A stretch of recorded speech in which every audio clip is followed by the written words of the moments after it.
अंजुम खान। दिन भर की खबरों में सबसे पहले डालते नजर आज के मुख्य समाचारों पर। 30 अक्टूबर तक 4 में से 2 समूह में चलाकर 2 बार सिंचाई पानी और 31 अक्टूबर से 6 मार्च तक नहरों में 3 ग्रुप में बांटकर एक ग्रुप में पानी चलाया जाएगा। जल परामर्शदात्री समिति की बैठक में हुआ निर्णय। अब किसान कहीं भी बेच सकेगा अपनी उपज। मोदी सरकार ने अन्नदाता के जीवन में बदलाव लाने के लिए पारित किए 3 कानून। फुटगेन चुनाव में अध्यक्ष पद के लिए 12 व्यापारियों ने भरे नामांकन। उपाध्यक्ष पद पर संतराम निर्विरोध निर्वाचित।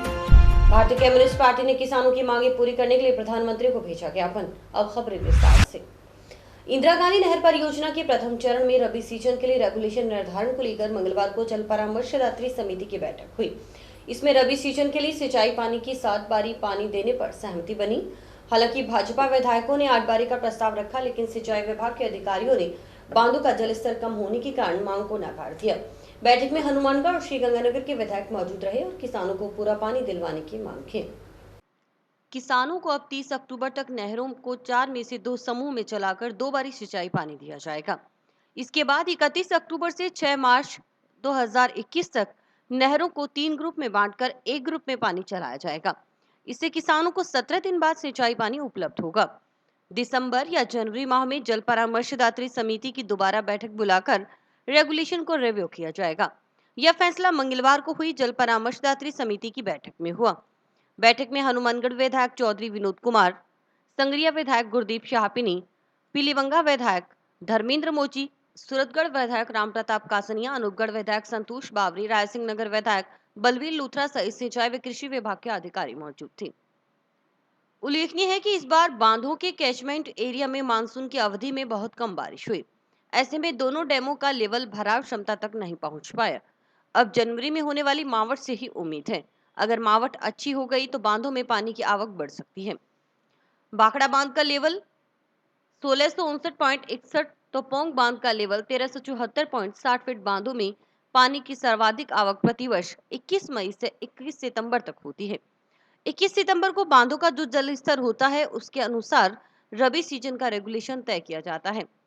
इस बार 21 सितंबर को भाखड़ा बांध का जल स्तर 1659.61 फीट तो पोंग बांध का लेवल 1374.60 फीट दर्ज किया गया है, जबकि भाखड़ा बांध की भराव क्षमता 1680 फीट और पोंग बांध की भराव क्षमता 1390 फीट है। ऐसे में इस बार लेवल काफी कम होने से किसानों को रबी सीजन में काफी संकट का सामना करना पड़ सकता है। पीलीबंगा विधायक धर्मेंद्र मोची ने रेगुलेशन की बैठक में किसानों के खेतों को पूरा सिंचाई पानी देने की मांग की। उन्होंने बैठक में 8 बारी पानी नहीं देने का विरोध जताया और पूरा पानी देने की मांग की। उन्होंने कहा कि सिंचाई विभाग अपनी मनमर्जी से रेगुलेशन निर्धारित कर किसानों को परेशान कर रहे हैं। इसका मैं विरोध कर रहा हूं। उन्होंने कहा कि अगर किसानों को 8 बारी मिलती है तो ही उनकी रबी की फसलें पक पाएंगी। अगर सिंचाई विभाग अपने अनुसार से 7 बारी पानी देगा तो गेहूं और सरसों की बिजाई नहीं हो पाएगी। आज रेगुलेशन की बैठक थी जिसमें पानी के बंटवारे की बात थी, काश्तकारों को पानी देने की बात थी। तो इन्होंने हमें तो आज तक पहली बात तो इन्होंने जो अपने मनमर्जी से कर रहे हैं ये खाका बना करके हमें दे दिया। जब ये इस पर सहमत है तो हमारे को बुलाने की क्या जरूरत थी। पिछली बार भी ऐसे हुआ था, उसमें आपके पास भी रिकॉर्ड भी आप देख लेना। यदि हमें 8 बारी नहीं मिलेगी तो काश्तकारों के इसमें कणक की बिजाई नहीं होगी। इसलिए मैंने तो स्पष्ट कहा था भी 8 बारी की व्यवस्था करो, भगवान ही बरसेगा। पिछली बार 8 बारी तय की थी पर 9 मिल गई। इस बार जो पिछले सेशन गया उसमें 9 मिल गई। और अब ये जानबूझ करके काश्तकारों को परेशान करने के लिए और अपने अधिकार सुरक्षित रखने के लिए ये लोग अपनी मनमर्जी कर रहे हैं। इसका मैं तो डट के विरोध क्यों। 8 बारी की डिमांड की है, 8 बारी मिल जाती है तो काश्तकार की निश्चित कणक की जो नरमे की फसल हो उसकी पूरी पकाई हो जाएगी और आगे कणक भी बीजांत हो जाएगा। इसलिए मैं तो इस रेगुलेशन कमेटी के अंदर 8 बारी की डिमांड की और 8 से ही काश्तकारों की पार पड़ेगी और इंद्र देवता ही बरसेगा, पानी मिलेगा। पर ये तो पहले कम मांगते हैं जिसके कारण से मतलब इनके सोच क्या है क्या पता, मुझे ये पता नहीं है। अब ये है कि भी मैंने तो मेरी जो बात हुई उनके भी 8 बारी हमें चाहिए। अब इन्होंने कहा भी 7 बारी तक तो हम क्लियर कर देते हैं और 8 बारी पानी आग पर दे देंगे। तो ये तो पिछली बार ही हुआ था। मैं कहूँ 8 बारी आप क्लियर कर दो, 8 की आप तय कर दो। पिछली बार 8 की थी 9 मिल गई। मैं तो 8 बारी पर सहमत हूँ। इसलिए मैं तो मेरा विरोध पूरा दर्ज करा के हम काश्तकारों के हित की बात करेंगे और आगे कणक की भी जरूरत हमें पड़ेगी। ये बेल्ट जो कणक का उत्पादन करती है इसलिए इनके हिसाब से तो कणक का भी जाते ना हो, इसलिए हम तो भूखे मर जाएंगे। 7 बारी हम तो कणक की बिजाई हो ही नहीं सकती। मना भी कर रहे हैं। हाँ, वो भी मान रहे हैं। चीफ साहब ने हम कड़ी की बिजाई करेंगे, इसलिए मैं तो इसका पुरजोर से विरोध किया है। 8 बारी 2 तो मैं सहमत हूँ, नहीं तो मैं इसका विरोध किया। फिर इन्होंने अपने हिसाब से तो खाका बना के वैदियत करनी, तो उनको मनमर्जी, हमारे का तो नाम से बुलाया जा रहा है, या पहले या बहते हम खासतौर से वहीं संगरिया विधायक गुरदीप सिंह शाहपिनी ने कहा कि जो विभाग खाका तैयार करता है उसे बैठक से पूर्व में देना चाहिए। उन्होंने गेहूं और सरसों की फसलों के पकाव तक पानी देने की मांग की। आज इंदिरा गांधी केनाल की जो रेगुलेशन कमेटी की मीटिंग थी, उसके अंदर माननीय सभी विधायकगण और हमारे चीफ साहब के साथ और जितने एक्सनेस थी उनके साथ मीटिंग हुई। उसके अंदर जब पानी का बंटवारा हुआ, और एक तो हमारी शिकायत ये है भी, हमारे जितनी बार मीटिंग हुई हमने जो उनको बोला भी, जो आप खाका तैयार करते हो हमारे को मीटिंग से पहले मिलना चाहिए, जो हम तैयारी करके आए। जब हम मीटिंग के अंदर आते हैं हमारे को टेबल पे उस टाइम आके मिलता है, हम तैयारी क्या करके हैं इस चीज़ की, हमारे को पता नहीं पानी कितना है, कितने फुट किस डैम का कितना लेवल है, यहाँ आके पता चलता है। उसके बाद जो इन्होंने जो खाका तैयार कर रखा था, वो 1 से 3 समूह चलाने का इन्होंने रखा था, भी तीसरी बारी इनको आएगी। उसके लिए हम जो सभी विधायकों ने, सभी कमेटी के मेंबरों ने तय किया है, जो 26/9 से लेके 30/10 तक बिजाई का समय, इसके अंदर आप 4 से 2 समूह चला के लोगों को बिजाई कराएं, ताकि अगले बिजाई पूरी हो जाए तो पानी, जब बिजाई नहीं होगी तो उसके बाद पानी करना क्या है। तो इसलिए अब यही तय हुआ 26/9 से लेके और 30/10 तक तो 2 समूह चलेंगे। उसके बाद जो रेगुलेशन इन्होंने अब तय किया, आप उससे सहमत हो जाए? नहीं, असहमत हूँ मैं तो, पर तो अब दोबारा कुछ उसमें फेरबदल किया है, जो इन्होंने बनाया था उसमें फेरबदल किया है। उसके अंदर जो पहला महीना है 26/9 से लेकर 30/10 तक, उसके अंदर 1 महीने के अंदर फेरबदल करके 4 से 2 समूह चलाने की बात हुई है। जो 7 बारियां हैं पानी देने की, उससे क्या नुकसान हुआ? 7 बारियों से नुकसान है। अभी जो लास्ट वाली बारी है, मार्च की बारी, उसके अंदर जो गेहूं की फसल है वो पकाव पे होती है, उसके अंदर मार्च के अंदर कणक को पानी चाहिए गेहूं को, इसलिए वो 3 मार्च तक अगर पानी देते हैं तो उसके अंदर 20 दिन कम से कम बचते हैं। अप्रैल तक 13 अप्रैल से पहले कणक आती नहीं, तो गेहूं की जो फसल है वो ख़राब हो जाती है। तो हमारे को जो 23 तक जो रेगुलेशन चलना है, तब तक हमारे को पानी चाहिए गेहूं के लिए। सिंचाई विभाग के चीफ इंजीनियर विनोद मित्तल ने कहा कि अगर डैम में पानी की आवक अच्छी होगी तो किसानों की मांग के अनुसार पानी दे दिया जाएगा। उन्होंने कहा कि गत वर्ष में अगर तुलना करें तो इस बार पोंग डैम में पानी की आवक कम है। इसे देखते हुए जो बीबीएम ने शेयर निर्धारित किया है उसी के अनुरूप ही किसानों को पानी दे रहे हैं। आज जनप्रतिनिधियों के साथ में रेगुलेशन कमेटी की मीटिंग आयोजित की गई थी। इसमें जो डैम की स्थिति है हमारे, विशेषकर पोंग डैम की, पिछले सालों से या पिछले पूर्ण भराव क्षमता से इसको अगर कंपेयर किया जाए तो करीब 15 फीट पोंग डैम खाली है, जो 80% क्षमता का ही भरा गया है इस बार। तो इन सब चीज़ों को देखते हुए जो कैलकुलेशन की गई, जो बीबीएमबी ने जो हमें शेयर निर्धारित किया, उसके अनुसार 7 बारी का ही पानी उपलब्ध हो पा रहा है अभी आज की तारीख में।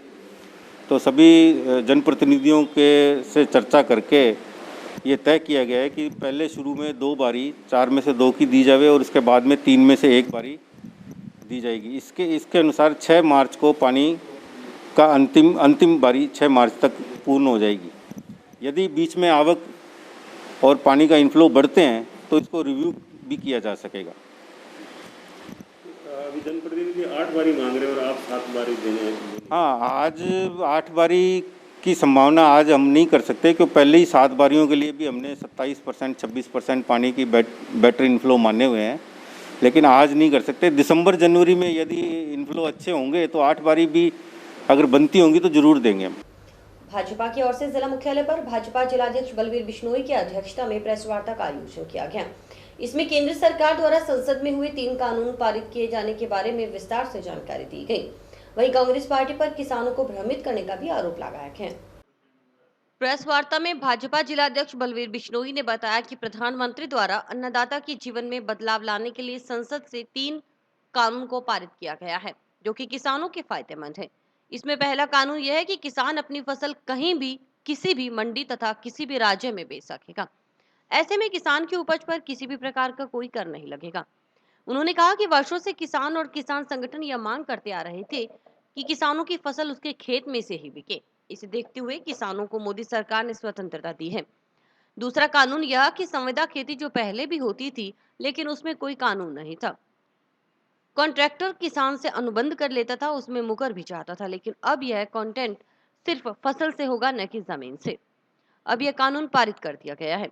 अगर कॉन्ट्रैक्टर या मालिक के बीच कोई विवाद होता है तो उपखंड अधिकारी और कलेक्टर को इसका निस्तारण 30 दिन में ही करना होगा। तीसरा, आवश्यक वस्तु अधिनियम को समाप्त किया गया है। यह व्यापारियों की भी मांग थी। जिलाध्यक्ष ने कहा कि भाजपा सरकार 6 सालों में लगातार किसानों के हितों में काम कर रही है, वहीं कांग्रेस किसानों को भ्रमित कर रही है। सरकार में जो हमारे इस क्षेत्र की जीवनदायिनी और पूरे पश्चिमी राजस्थान की जीवनदायिनी वो पूरी जर्जर हालत में, दयनीय हालत में थी। हमारी भारतीय जनता पार्टी की सरकार ने 3291 करोड़ रुपए, जिसमें हमारे कुछ क्षेत्र संगरिया विधानसभा का, पीलीबंगा विधानसभा का सेमग्रस्त था, उसके लिए भी उसके भी जीर्णोद्वार और उस समस्या का निदान दिलाने के लिए भी उसमें शामिल था। तो उसके तहत 2018 में लोगढ़ हेड 496 आरडी, क्योंकि 496 आरडी से पीछे पंजाब पार्ट आता है, 496 आरडी से आगे हमने काम शुरू किया। अनेक बाधाएं आई, हरियाणा सरकार ने अनेक बाधाएं पैदा की, हालांकि वहाँ भारतीय जनता पार्टी का शासन था। कांग्रेस के लोग भी वहाँ धरने पर बैठे, काम रोका। भारतीय जनता पार्टी के लोग भी वहाँ जो हरियाणा के थे उन्होंने काम रोका। लेकिन अथक प्रयासों से तो इनमें जो ट्रैक्टर पर चढ़कर किसान हित की बात कर रहे हैं, मैं उनसे पूछना चाहता हूँ, भाई आपने वहाँ कौन सा सहयोग, या अपने वो नज़दीकी लोग हैं, भाई बंद हैं, रिश्तेदार है, कोई हरियाणा में यहाँ से ज़्यादा कोई फर्क नहीं, किसने सहयोग किया वो किसान नेता आगे बताएं। केंद्र की भारतीय जनता पार्टी की सरकार ने, आदरणीय प्रधानमंत्री जी एवं सम्मानीय कृषि मंत्री जी ने इस देश के अन्नदाता के जीवन में बदलाव के लिए, उसकी खुशहाली के लिए संसद में 3 विधेयक पास करके, और उसमें सबसे पहला जो लंबे समय से किसान संगठनों की मांग थी कि किसान को छूट होनी चाहिए कि वो अपनी फसल का मूल्य खुद तय करे, कहीं भी बेचने को इसको छूट मिलनी चाहिए, किसी भी प्रकार का टैक्स नहीं हो। तो इस प्रकार किसान को ये छूट देकर वो अपनी फसल, चाहे वो खेत खलिहान में बेचे, चाहे वो मंडी में बेचे, चाहे वो अन्य राज्य में बेचे, ये छूट देकर एक किसान हित में, किसान के जीवन में बदलाव के लिए बहुत बड़ा निर्णय लिया गया है। और इसी प्रकार दूसरा कानून संविदा खेती पहले भी होती थी, लेकिन उसमें कोई कानून नहीं था कि कॉन्ट्रैक्टर अगर कोई किसान से कोई ठगी नहीं कर ले, धोखा नहीं कर ले, तो इस कानून के दायरे में लाकर, और वो केवल कॉन्ट्रैक्टर सिर्फ फसल के लिए कर सकता है, ज़मीन से उसका कोई लेना देना नहीं होगा, यह भी कानून के तहत लाया गया है। और तीसरा, व्यापारी भाई भी लंबे समय से आवश्यक वस्तु अधिनियम को समाप्त करने की, क्योंकि इस इंस्पेक्टर राज में उसको हर जगह परेशान किया जाता था, तो इसको भी समाप्त करके तीनों, और चौथा जो मुख्य है MSP, जो लगातार हर वर्ष मोदी जी के नेतृत्व के बाद हर वर्ष किसान के, चाहे नरमे कपास की हो, चाहे मूंग की हो, चना, सरसों, इस प्रकार कल जो 2021 की रबी की फसल के गेहूं में 50 रुपये, चना और सरसों में 225 रुपये, और जो यहाँ की मुख्य फसल है जो में 75 रुपये, चारों फसलों का MSP तय किया गया है। और इसी के साथ साथ ये अब आने वाली किसान की नरमे की कपास की फसल के लिए पूरे ज़िले में खरीद केंद्र खोलकर ज़्यादा से ज़्यादा फैक्ट्रियाँ अधिग्रहण इनके CCI ने अपने पास रखकर फिर किसान का माल समर्थन मूल्य पर बिके, कोई औने पौने दाम पर नहीं बिके, इस प्रकार सारी व्यवस्था करके जो ये बिल लाए गए हैं वो इस अन्नदाता के बदलाव के लिए, जीवन में बदलाव के लिए लाए गए हैं। और आपके माध्यम से मेरा ये भी आग्रह है कि जो लोग आज तक कुछ नहीं कर पाए वो किसानों को दिग्भ्रमित कर रहे हैं। भारतीय जनता पार्टी के शासन में पूर्व में भी, चाहे प्रदेश में रहा चाहे केंद्र में रहा अटल जी के समय, तो KCC सूदखोरों से बचने के लिए KCC की योजना अटल जी ने शुरू की, माननीय अटल जी ने शुरू की।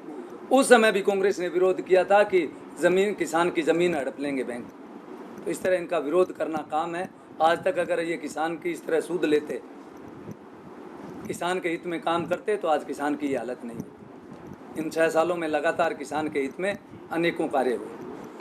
सर, किसानों की अगर स्थानीय व्यवस्था देखें, यही तो कर रहे हैं कांग्रेस वाले।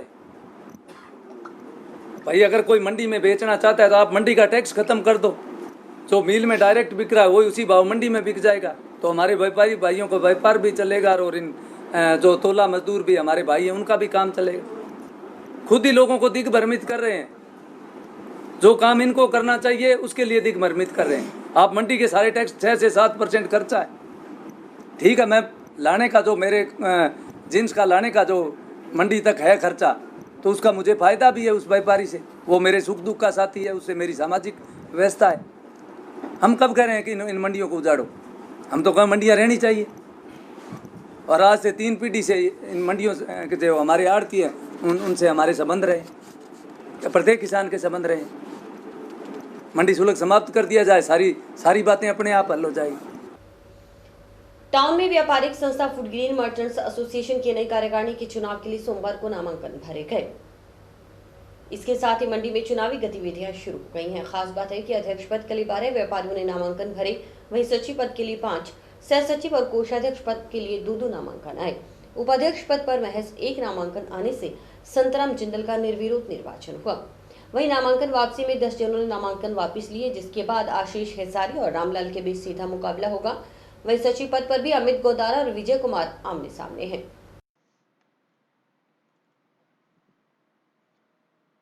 फूड ग्रेन मर्चेंट्स एसोसिएशन के चुनाव 27 सितंबर को होंगे। सुबह 8 से शाम 4 बजे तक टाउन के भटनेर पैलेस में मतदान होगा। इसके बाद मतगणना होगी। इसमें कोविड-19 की गाइडलाइन की पालना सुनिश्चित करनी होगी। इसमें एक बार में 5 ही मतदाता आ सकेंगे। निर्वाचन अधिकारी एडवोकेट मनजिंद्र सिंह लेखा के मुताबिक इससे पहले नामांकन प्रक्रिया में कुल 22 नामांकन पत्र जमा हुए हैं। इसमें अध्यक्ष पद के लिए प्रेम कुमार बंसल, सुनील कुमार गोयल, नंदलाल, जगपाल सिंह, हरपाल सिंह, राजकुमार सोढ़ा, रामलाल, सोहन सिंह, आशीष हिसारिया, अमित मदान, दिनेश सराफ और राजेश कुमार ने दावेदारी जताई है। वहीं उपाध्यक्ष पद के लिए महज 1 आवेदन संतराम जिंदल ने प्रस्तुत किया है। इस तरह से उपाध्यक्ष का निर्विरोध निर्वाचन हो गया। सचिव पद के लिए संजय सराफ, विजय कुमार गर्ग, अमित गोदारा, विजय सिक्ची और पवन कुमार ने नामांकन जमा कराया। सह सचिव पद के लिए रमेश कुमार काटपाल और अरविंद कुमार ने दावेदारी जताई है। कोषाध्यक्ष पद के लिए विक्रमजीत संधा और अमित खेड़ा ने नामांकन पत्र भरा है। मंगलवार को शाम 4 से 5 बजे तक नामांकन वापसी हुई। इसके बाद जो मैदान में रहेंगे उनका मतदान करवाया जाएगा। Food grain merchant association Hanumangarh town के चुनाव 27/9/2020 को रविवार को होना निश्चित किया गया है। मतदान जो है वो सुबह 8 बजे से 4 बजे तक होगा और 4 बजे के बाद मतगणना और परिणाम घोषित किया जाएगा। कल फूड ग्रेन मर्चेंट एसोसिएशन के लिए अध्यक्ष हेतु 12 नामांकन पत्र, सचिव हेतु 5, उपाध्यक्ष के लिए मात्र 1 ही नामांकन पत्र और सह सचिव और कोषाध्यक्ष के लिए 2-2 नामांकन पत्र भरे गए। आज साढ़े 4 बजे से लेकर 5 बजे तक नामांकन पत्र वापसी का समय तय किया गया है। नामांकन पत्र वापसी के बाद सभी जो है स्थिति स्पष्ट हो जाएगी कि कौन कौन उम्मीदवार मैदान में हैं। आगामी कार्यक्रम क्या रहेगा? आगामी कार्यक्रम आज जो है नामांकन पत्र वापसी के उपरांत जो उम्मीदवार मैदान में रहेंगे उनका मतदान करवाया जाएगा और मतदान के समय जो कोविड-19 की नियमों की पालना सुनिश्चित की जाएगी। मात्र जो फूड ग्रेन धर्मशाला भटनेर पैलेस है, मात्र 5 आदमी ही वहाँ पर एक समय में आ सकेंगे, इससे अधिक नहीं आ सकेंगे और उसके बाद नतीजा घोषित किया जाएगा। आपका परिचय? मुझे फूड ग्रेन एसोसिएशन द्वारा निर्वाचन अधिकारी इस चुनाव हेतु नियुक्त किया गया है और उप निर्वाचन अधिकारी महेंद्र भारद्वाज को नियुक्त किया है। और जो फूड ग्रेन मर्चेंट एसोसिएशन के 422 वोट हैं और 422 वोटों में मतदान किया जाएगा। भारतीय कम्युनिस्ट पार्टी की ओर से मंगलवार को प्रधानमंत्री के नाम ज्ञापन कलेक्टर को सौंपा गया। इसमें न्यूनतम समर्थन मूल्य कानून बनाने और फसल बीमा क्लेम देने आदि की मांग पूरी करने की गुहार लगाई गई। भारतीय कम्युनिस्ट पार्टी ने 8 सूत्री मांग पत्र मंगलवार को कलेक्टर को सौंपा। इसमें भूमिहीन किसानों को 17,000 रुपए प्रति मुरब्बा राजस्थान कैनाल पर आवंटित करने, स्वामीनाथन रिपोर्ट लागू करने, किसानों की कर्ज माफी, बैल गाय बछड़े आदि खरीद बेचान पर लगाई गई रोक हटाने आदि कई मांगे रखी गई। वहीं पार्टी के कामरेड रामकुमार ने बताया कि केंद्रीय किसान संघर्ष समिति के आह्वान पर जो भी आंदोलन का निर्णय होगा उसमें भारतीय कम्युनिस्ट पार्टी शामिल होगी। भारतीय कम्युनिस्ट पार्टी की ओर से आज पूरे देश के अंदर जो केंद्र की सरकार के द्वारा जो राज्यसभा के अंदर विधेयक जो पारित किए हैं, किसान विरोधी विधेयक जो पारित किए गए, उनके खिलाफ एक ज्ञापन जो 8 सूत्री मांग पत्र को लेकर दिया है, जिसमें हरियाणा के बंदी बनाए गए किसानों को उनको रिहा करने और किसान विरोधी जो कानून बनाया है उसको वापस लेने, भूमिहीन किसानों को 17,000 रुपये मुरब्बा कैनाल कॉलोनी के साथ 17 रुपये के हिसाब से प्रति मुरब्बा के हिसाब से अलाटमेंट करने, कैनाल राजस्थान कैनाल पर अलाटमेंट करने, स्वामीनाथन रिपोर्ट लागू कर कृषि नीति घोषित करने और समर्थन मूल्य NSP लागू करने और बीमा फसल बीमा जो बकाया है उसका क्लेम लोगों को देने, किसानों का संपूर्ण कर्ज माफ़ी करना जो प्रधानमंत्री के द्वारा 2014 के अपने उस भाषणों के अंदर लोकसभा चुनावों के अंदर जिसका मैनिफेस्टो में जिसको दाखिल किया था उसका आज तक अमल लाया नहीं गया, इसका उसको लागू करने की मांग उठाई है। इसके साथ में भारतीय कम्युनिस्ट पार्टी ने किसानों की जो बैल गाय जो बछड़े हैं उनके ऊपर राजस्थान के केंद्र सरकार और राजस्थान की सरकार ने जो खरीदने बेचान के ऊपर जो पाबंदी लगा रखी है उसको हटाने और उनकी पशु मेले लगाने की इन सारी 8 सूत्री मांग पत्र को लेकर पूरे देश के अंदर ज्ञापन प्रस्तुत किया है। और आने वाले टाइम के अंदर जो केंद्रीय किसान संघर्ष समिति जो बनी है भारत संगठनों की, उसके आह्वान पर जो भी आह्वान होगा भारतीय कम्युनिस्ट पार्टी उसमें शामिल होकर राजस्थान किसान सभा उसको अंदर शामिल होकर अपने उनके हकों के लिए किसानों के लिए लड़ेगी। राष्ट्रीय युवक परिषद की ओर से ग्राम पंचायत 19 SSW के राजकीय माध्यमिक विद्यालय में पौधरोपण किया गया। इस दौरान शिक्षा के क्षेत्र में उत्कृष्ट कार्य करने वाली 5 प्रतिभाओं का सम्मान किया गया। ग्राम पंचायत 19 SSW में मंगलवार को पौधरोपण कार्यक्रम और सम्मान समारोह का आयोजन हुआ। राष्ट्रीय युवक परिषद के इस कार्यक्रम में स्कूल परिसर में 85 छायादार पौधे लगाए गए। वहीं दीपा कुमारी और मोहनलाल और प्राची जैन को शिक्षा के क्षेत्र में बेहतर प्रदर्शन करने के लिए सम्मानित किया गया। इस कार्यक्रम में गांव के सरपंच रमनदीप कौर व पति हरदीप सिंह मौजूद रहे। कार्यक्रम की शोभा बढ़ाने के लिए किशोर चंद्र रामलाल कावलिया ने भजन प्रस्तुत किए और देशभक्ति के गीतों से मन मोहित कर लिया। सचिन त्यागी और अजय त्यागी ने पौधरोपण सहित विभिन्न कार्यों की जानकारी प्रदान की।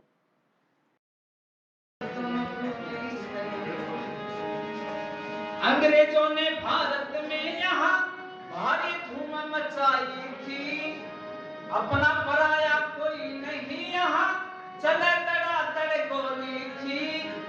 कई वीर शहीद हुए थे, कई वीर शहीद हुए था वो जलियांवाला बाग आज तुम भूल गए। देश के वीरों किसने खेला आजादी का भाग आज तुम भूल गए। देश के वीरों किसने खेला आजादी का भाग आज तुम। 12वीं कक्षा में 94.5% लेकर प्रथम स्थान प्राप्त किया है और हनुमान जिले का मामला है। राष्ट्रीय युवक परिषद आपको सम्मानित करती है तब आपकी उच्च भविष्य की कामना करती है, लेकिन भविष्य में आपको IAS या IPS देखना चाहिए। और मैं चाहूंगा आप आए, इनाम दें और आप प्रथम कैसे रहे और आगे क्या विचार है खुद बताएंगे आप।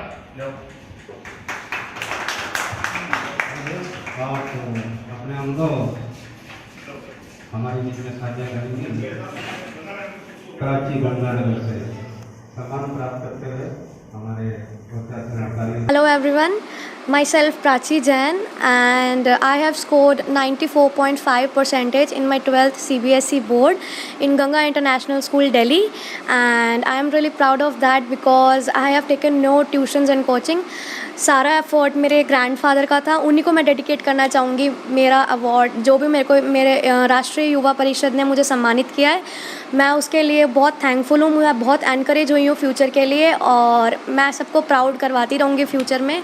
और इसके अलावा मेरा मोटिव क्लियर है मेरी लाइफ में और मैं सबको प्राउड करवाती रहूँगी। मैंने अपनी लाइफ में एम सेट करे हुए हैं जिन्हें मैं फुलफ़िल करूँगी अपने पूरे एफर्ट्स के साथ। राष्ट्रीय युवक परिषद की तरफ से गांव रामसरा नारायण के अंदर 19 LSW के अंदर जो प्रिंसिपल है श्री रविंदर जी मित्तल और जो खेल शिक्षक है आज इनको सम्मानित किया गया है और 3 बच्चे और हैं उनको हमने सम्मानित किया गया है। एक तो दिया कुमारी है उसको सम्मानित किया है और मोहन सिंह जी है उसको सम्मानित किया। एक प्राची जैन है उनको हमने सम्मानित किया क्योंकि उन्होंने अपने शिक्षा के क्षेत्र में बहुत अच्छा कार्य किया है। हमारे परवीन जैन साहब है जो जिला अध्यक्ष है, इन्होंने इनके नेतृत्व में आज 85 पौधे ग्राम परिषद राजकीय माध्यमिक विद्यालय स्कूल में लगाए हैं। और इस अवसर पर गांव के सरपंच और हरदीप सिंह जी उपस्थित थे। हमारे मुख्य जो अतिथि हैं थे PK गोयल। टाउन थाना अंतर्गत एक गांव में नाबालिग लड़की को भगाने का मामला सामने आया है। इस संबंध में पीड़िता के परिजन और गांव के ग्रामीणों ने टाउन थाना में पहुंचकर लड़की को भगा ले जाने वाले आरोपी के खिलाफ कानूनी कार्रवाई करने और लड़की बरामद करने की मांग उठाई। नाबालिग लड़की को बहला फुसलाकर भगा ले जाने के आरोप में पीड़िता की मां सहित गांव के ग्रामीणों ने टाउन थाना में प्रार्थना पत्र दिया है। प्रार्थना पत्र में बताया गया है कि उसकी नाबालिग बेटी को बंटी पुत्र कालूराम निवासी श्रीनगर भगा ले गया है। आरोपी बदमाश प्रवृत्ति का है और पहले भी उसे समझाया गया था लेकिन वह नहीं माना।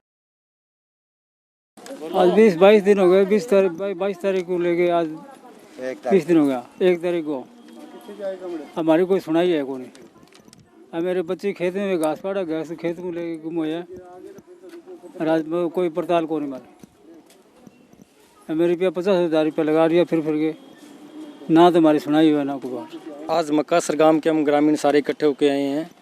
ये मक्कासर गांव से गणेशाराम मेघवाल है, गरीब आदमी बेचारा। इसकी बच्ची 1/9/2020 से श्रीनगर उस लड़की का नानका था। वहाँ पे बंटी एक मजहबी सिख है, उनका लड़का है जो इनकी लड़की को बहला फुसला के लेके गए हैं।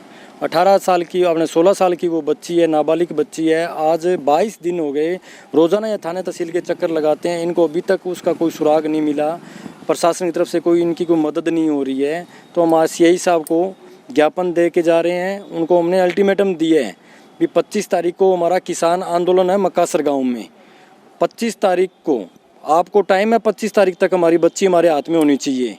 अगर 25 तारीख तक बच्ची नहीं आई तो मक्कासर गांव इस आंदोलन से इन चीज़ों से कोई अलग नहीं है। सब पता है हमें आगे कार्रवाई में क्या करनी है। 26 तारीख को मक्कासर सारा गांव हनुमानगढ़ टाउन थाना के आगे आके बैठ जाएगा यहाँ पे। और प्रशासन से हमारी बारी बारी यही रिक्वेस्ट है कि 25 तारीख तक हमारी बच्ची आ जानी चाहिए। आज 22 दिन हो गए। अगर ये गरीब आदमी है, यही अगर किसी और बड़े आदमी के घर में ऐसी घटना घटनी होती तो तीसरे दिन वो बच्ची उनके घर पे होती। और ये 22 दिन से लगातार बेचारे सारे घर के परेशान हो रखे हैं। सारे घर वाले यहाँ पे थाने में आके रोते हैं, यहाँ पे गिड़गिड़ाते हैं, बैठे रहते हैं सारा दिन। और ये बोल रहे हैं हम अपनी कार्रवाई में लगे हुए हैं। क्या कार्रवाई में लगे हो? आप कार्रवाई में लगे हो तो आपके पास अभी तक कोई सुराग ही नहीं मिला उनका। 22 दिन से मामूली सी बात नहीं है ये। और इसी के साथ समाचार समाप्त हुए। रोजाना देखते रहिए समाचार। नमस्कार।